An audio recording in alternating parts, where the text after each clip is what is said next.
through that night. Walk me through that night, what happened, and from your point of view, everything that occurred. Right. We just had a few groups of ladies that got a bit rowdy. They started to have too good of a time and started to twerk on some of the furniture. Okay. It doesn't usually happen here.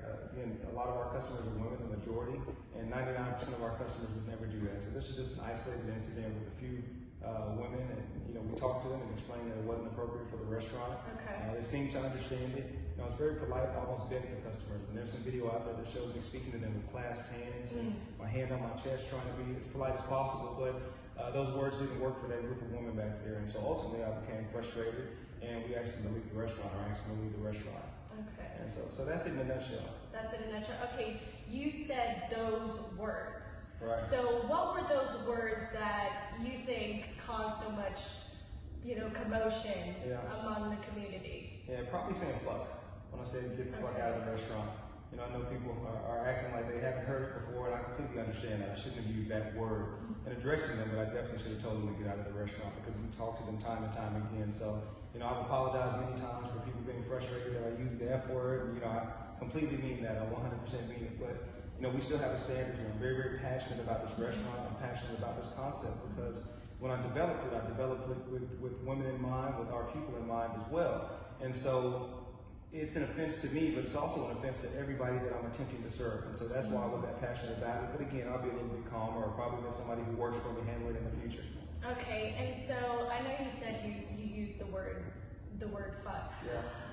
Talking to you seemed very calm and cool and collected. So I'm assuming what made you get to that point where you felt like you had to use that kind of language? Because we have people, saying from some of the things that I've been reading and hearing, under no circumstance, no matter what the situation was, they don't feel like that language was, appropriate coming from the owner of the restaurant. But I want to know your thoughts, that whole, how did you get there, emotionally and mentally at that point where you felt the need to say that? Well, respect is a two-way street.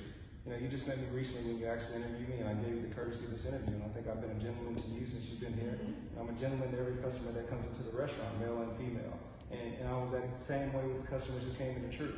At some point when someone's being a gentleman to you and you disregard their efforts to be polite, you're going to frustrate people.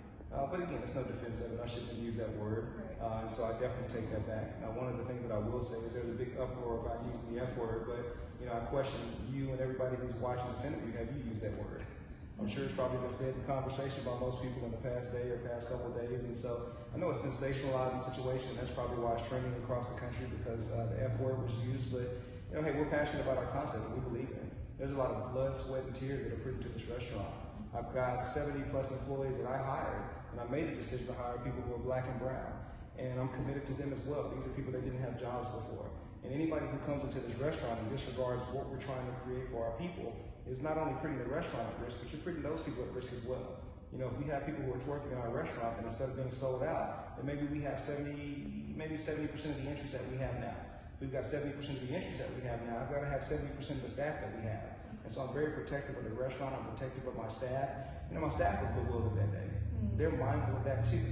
I'm protective of the women who come into this restaurant. They don't want to see that either. And so that's why that approach was there. Okay. And you just said that you're protective of the women. I know some people were offended because they said you talked about if they wanted men to respect them, then it's all about the way they carry themselves, and that the twerking was inappropriate. So can you elaborate on that a little bit about what you meant by that exactly? Yeah, I stand by that. It was maybe a month or 2 months ago that we put a dress code in place. And we put that dress code in place because we didn't believe the men were being fair to the women. We thought that they were coming dressed in a way that wasn't respectful of the women who will always come to this restaurant dressed nice and carry themselves nice as well. And so we put our foot down and said, we're not going to accept that from you. There were a lot of men who couldn't come in, some who were frustrated, but we didn't care because we have a vision for this restaurant. With regards to speaking about the women twerking, I'm very firm that they should carry themselves with respect too. It goes both ways. And like I told the woman in the video, how can I demand these men respect you if you're going to stand on top of sofas or on top of the seat, grab glass, and you're going to twerk on the glass? And so that's not what I'm trying to create. Anytime I put my money, my time, my passion, and the money, time, and passion of my team together to create something, we want it to be something that we're proud of. And we would never be proud to have a restaurant where people are going to stand on the furniture and they're going to twerk on the glass. It's just not us.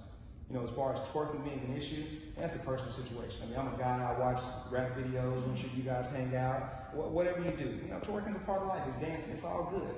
But you can't do it in my restaurant. I have too much respect for what my team is building. I've got too much respect for my passion and what I want to do for our people. And I've got too much respect for women too.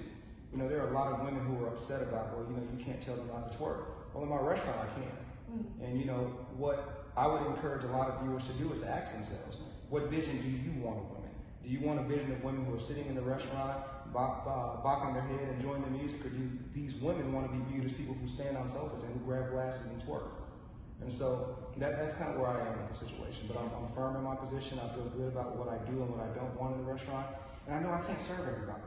And again, there are a lot of awesome places that people can go to and enjoy themselves. If a woman wants to stand up and twerk, I'm sure she can do it in a strip club.